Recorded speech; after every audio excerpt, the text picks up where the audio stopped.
જય ભીમ, જય જોહાર। આ આદિવાસી સમાજના 1 લાખ માણસોને એના મૂળમાંથી ઉખાડી ફેંકવાનો આ રાજ્યની સરકારને, કેન્દ્રની સરકારનો કારસો છે। ધરમપુર, વલસાડ, વાંસદા આ જે આખો વિસ્તાર છે, જેના ધારાસભ્ય અનંતભાઈ પટેલ છે, એ વિસ્તારમાં ખૂબ લોકોમાં આક્રોશ છે, રોષ છે। આજે અનંતભાઈ સાથે વાત કરીએ કે અનંતભાઈ, તમે સમજાવો, આખા ગુજરાતની જનતા આદિવાસી સમાજ એકંદરે જાણે છે, પણ ગુજરાતની જનતાએ આ મુદ્દે તમારું સમર્થન, આદિવાસી સમાજનું સમર્થન કેમ કરવું જોઈએ? કેમ આ પ્રોજેક્ટને તમે આદિવાસી વિરોધી અને જન વિરોધી કહો છો?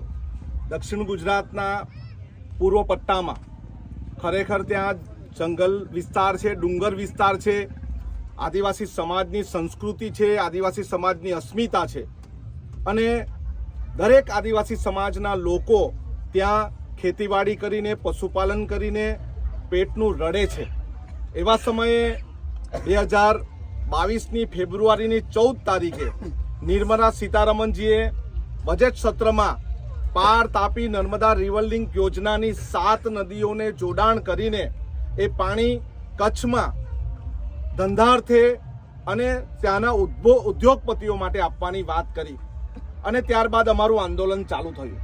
આંદોલનની શરૂઆત અમે વઘઈના રંભાસ ખાતે એક મિટિંગ કરી, ત્યારબાદ ગઈકાલે આપણે જે બિરસા મુંડાજીની પ્રતિમાનું અનાવરણ કર્યું તે સ્થળ પર અમે એક મોટી જનસભા યોજી અને એ જનસભામાં નક્કી કર્યું કે 28મી ફેબ્રુઆરીએ 2022ના દિવસે મોટો જનસેલાબ આદિવાસી સમાજની જન આક્રોશ રેલી નીકળશે અને તંત્ર, પોલીસે અને તમામ સરકારી અધિકારીઓ દ્વારા દાબ દબાણથી એ રેલી ન થાય એના માટેનું ફૂલ જોશ એમણે ઉપયોગ કર્યો। છતાં પણ અમે 28 તારીખે હજારોની જનમેદની સાથે આવેદનપત્ર આપ્યું અને અમે કીધું કે 1 લાખ જેટલા આદિવાસી સમાજના લોકોને એની અસર થશે, જંગલની અસર થશે, દુર્લભ પ્રાણીઓ જે કપરાડાના જંગલમાં છે, જે ધરમપુરના જંગલમાં છે, જે ડાંગના જંગલમાં છે, તાપી પૂર્ણા નદીના જંગલમાં છે, એનો સર્વનાશ થશે અને વિકાસ કોઈ પણ આદિવાસી સમાજના અથવા કોઈના પણ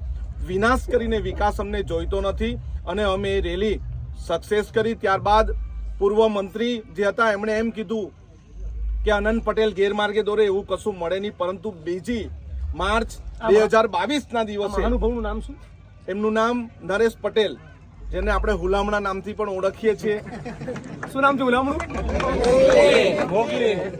એમણે ત્યારબાદ 2 માર્ચે 2022ના દિવસે નાણામંત્રી ગુજરાતના કનુભાઈએ બજેટમાં 500 કરોડ ફાળવ્યાની પણ વાત કરી, એ છાપેલી વાત હતી।